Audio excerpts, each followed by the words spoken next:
Friends, இன்றைக்கி நம்ம சேனலில் கோதுமை மாவு உருளைக்கிழங்கை வச்சு ஒரு டேஸ்டியான ரெசிபி தான் எப்படி செய்கிறதுன்னு பார்க்க போகிறோம். காலையில் இட்லி தோசைக்கு பதில் இது மாதிரி பிரேக்ஃபாஸ்ட் செய்யும்போது குட்டீஸ்லாம் ரொம்பவே லைக் பண்ணி சாப்பிடுவாங்க. அது மட்டும் இல்லாமல் இது ஈவினிங் ஸ்நாக்ஸாகவும் சாப்பிடலாம், அவ்வளோ டேஸ்ட்டாக இருக்கும்.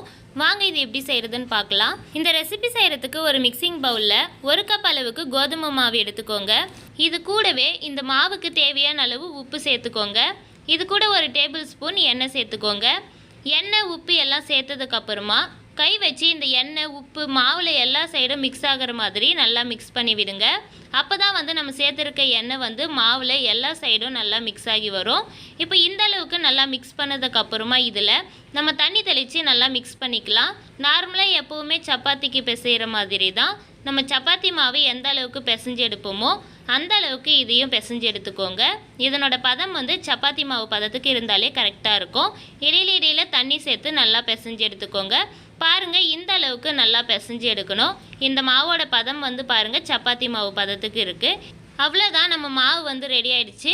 இப்போ இதை இந்த பாத்திரத்துலேயே வச்சுட்டு இதுக்கு மேலே லைட்டாக எண்ணெய் தேய்ச்சிட்டு ஒரு அரை மணி நேரம் அப்படியே விட்டுருங்க. இந்த மாவு நல்லா ஊறட்டும்.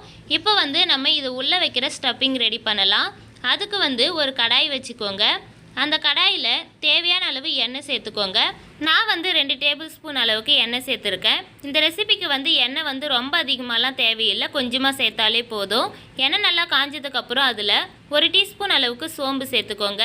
சோம்பு நல்லா பொரிஞ்சதுக்கப்புறமா அது கூட ஒரு 1.5 டீஸ்பூன் அளவுக்கு இஞ்சி பூண்டு பேஸ்ட்டு சேர்த்துக்கோங்க. அது கூடவே பொடியாக கட் பண்ணி வச்சுருக்க பச்சை மிளகாய் சேர்த்துக்கோங்க. நீங்கள் குழந்தைங்களுக்கு கொடுக்கறதா இருந்தால் பச்சை மிளகாவை ஸ்கிப் பண்ணிவிட்டு கூட சேர்த்துக்கலாம்.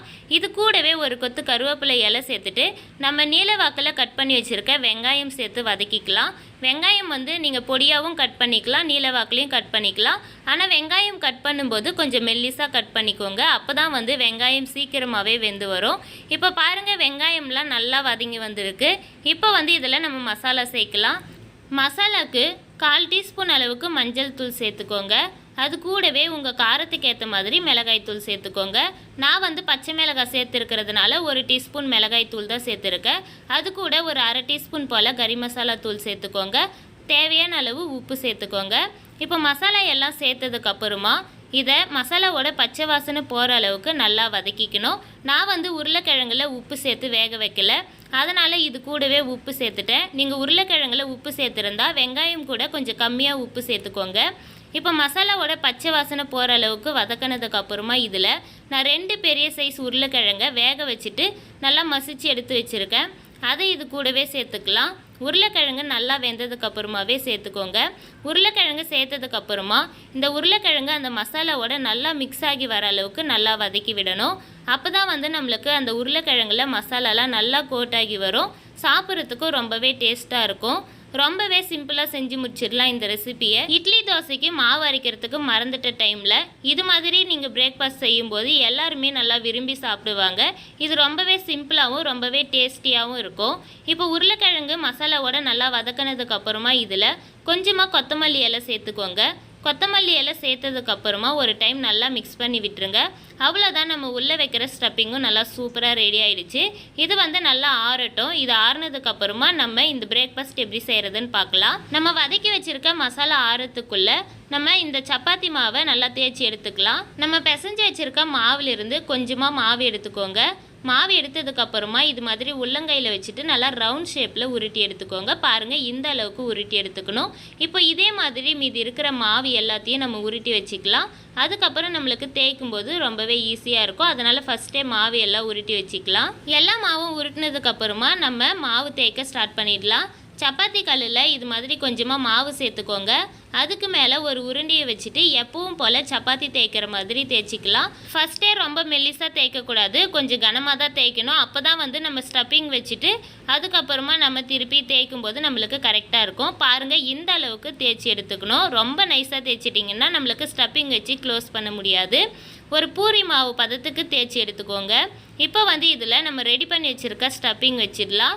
நம்ம ரெடி பண்ணி வச்சுருக்க உருளைக்கிழங்கு மசாலாவை இதில் வச்சுட்டு இது மாதிரி எல்லா சைடும் இருக்கிற மாவை நம்ம எடுத்து விட்டுடணும்.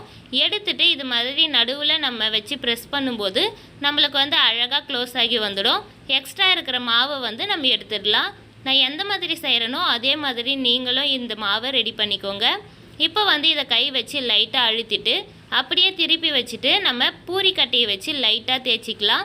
நீங்கள் வந்து அப்படியே கை வச்சு அழுத்துறதுனால அழுத்திக்கலாம், இல்லை இது மாதிரி பூரி கட்டையை வச்சுட்டு லைட்டாக தேய்ச்சிக்கோங்க. ரொம்ப அழுத்தி தேய்க்கக்கூடாது, ரொம்ப அழுத்தி தேய்ச்சா உள்ளே இருக்கிற மசாலாலாம் வெளியில் வந்துடும். அதனால் பூரி கட்டையை லேசாக வச்சு தேய்ச்சி விடுங்க, அப்போ தான் வந்து நம்மளுக்கு கரெக்டாக வரும். பாருங்கள், இந்த மாதிரி நம்ம தேய்ச்சி எடுக்கணும். அந்த மசாலா வந்து வெளியில் வராத அளவுக்கு நம்ம தேய்ச்சி எடுக்கணும். இப்போ நான் ஒன்று தேய்ச்சி முடிச்சிட்டேன். பாருங்கள், இந்த அளவுக்கு தேய்ச்சி எடுத்திங்கன்னா நம்மளுக்கு பொரிக்கிறதுக்கு வந்து கரெக்டாக இருக்கும். இப்போ இதே மாதிரி மீதி இருக்கிற மாவெல்லாம் நம்ம தேய்ச்சிட்டு அதுக்குள்ளே மசாலா வச்சு நம்ம ரெடி பண்ணி எடுத்து வச்சுக்கலாம். இந்த ரெசிபி வந்து நம்ம குழந்தைங்களுக்கு லஞ்ச் பாக்ஸில் கூட கொடுத்து அனுப்பலாம். குழந்தைங்க வந்து ரொம்பவே விரும்பி சாப்பிடுவாங்க. கண்டிப்பாக லஞ்ச் பாக்ஸை காலியாக தான் எடுத்துகிட்டு வருவாங்க. அது மட்டும் இல்லாமல் நம்ம ஈவினிங் ஸ்நாக்ஸாக கூட இதை செஞ்சு சாப்பிடலாம். நம்ம ஈவினிங் ஸ்நாக்ஸாக செஞ்சு சாப்பிடும்போது கூட இது ரொம்பவே டேஸ்ட்டாக இருக்கும். இந்த ரெசிபிக்கு நம்ம தனியாக சைட் டிஷ்லாம் எதுவும் செய்ய தேவையில்லை. நம்ம இது கூடவே மசாலா வச்சிருக்கிறதுனால இது அப்படியே சாப்பிட்றதுக்கே ரொம்பவே டேஸ்ட்டாக இருக்கும். அதனால சைட் டிஷ்லாம் தனியாக செய்யணும்னு அவசியமே கிடையாது. இப்போ எல்லாத்தையும் ரெடி பண்ணதுக்கப்புறமா நம்ம எண்ணெயில் சேர்த்து பொரிக்க ஸ்டார்ட் பண்ணிடலாம். தோசைக்கல் நல்லா சூடானதுக்கப்புறமா இதில் எண்ணெய் சேர்த்துக்கோங்க. நான் வந்து ஒரு 3 டேபிள் ஸ்பூன் போல் எண்ணெய் சேர்த்துருக்கேன். நீங்கள் வந்து எண்ணெய் கம்மியாக வேணும்னா கம்மியாக கூட சேர்த்துட்டு இதை ஃப்ரை பண்ணி எடுத்துக்கலாம். இப்போ எண்ணெய் நல்லா காஞ்சதுக்கப்புறமா நம்ம ரெடி பண்ணி வச்சுருக்க மாவு வந்து இதில் ஒன்று சேர்த்துக்கலாம். சேர்த்ததுக்கப்புறம் ஸ்டவ்வை மீடியம் ஃப்ளேமில் வச்சுக்கோங்க. அப்போ தான் வந்து நம்மளுக்கு அந்த மாவு நல்லா வெந்து வரும். ஹை ஃப்ளேமில் வைக்கும்போது சீக்கிரமாகவே கருத்து போன மாதிரி ஆகிடும், ஆனால் சரியாக மாவு வெந்திருக்காது. அதனால் மீடியம் ஃப்ளேமில் வச்சு வேக வச்சுக்கோங்க. இப்போ ஒரு சைடு நல்லா வெந்ததுக்கப்புறமா இன்னொரு சைடு திருப்பி போட்டு வேக வச்சுக்கலாம். இப்போ 2 சைடும் வெந்ததுக்கப்புறம் எடுத்து பிளேட்டுக்கு மாற்றிடலாம். அவ்வளோதான், ஒரு டேஸ்டியான ரெசிபி சூப்பராக ரெடி ஆகிடுச்சு. கோதுமை மாவு உருளைக்கிழங்கு வச்சு ஒரு டேஸ்டியான பிரேக்ஃபாஸ்ட் எப்படி செய்கிறதுன்னு பார்த்தோம். கண்டிப்பாக இந்த ரெசிபி உங்கள் வீட்டில் ட்ரை பண்ணி பாருங்கள். இந்த ரெசிபி சாப்பிட்றதுக்கு ரொம்பவே டேஸ்ட்டாக இருக்கும். அந்த மசாலாவோட நம்ம இதை கடித்து சாப்பிடும்போது அவ்வளோ டேஸ்ட்டாக இருக்கும். உங்கள் வீட்டில் இந்த ரெசிபியை ட்ரை பண்ணி பார்த்துட்டு எப்படி இருக்குன்னு மறக்காமல் கமெண்ட் பாக்ஸில் கமெண்ட் பண்ணுங்கள். இந்த வீடியோ பிடிச்சிருந்தால் நம்ம சேனலை சப்ஸ்கிரைப் பண்ணிக்கோங்க. இதே மாதிரி நிறைய யூஸ்ஃபுல்லான வீடியோஸ்லாம் நம்ம சேனலில் அப்லோட் பண்ணியிருக்கோம். பார்க்காதவங்க செக் பண்ணி பாருங்கள். இந்த வீடியோவை உங்கள் ஃப்ரெண்ட்ஸ் அண்ட் ஃபேமிலிக்கு ஷேர் பண்ணுங்கள். தேங்க்யூ.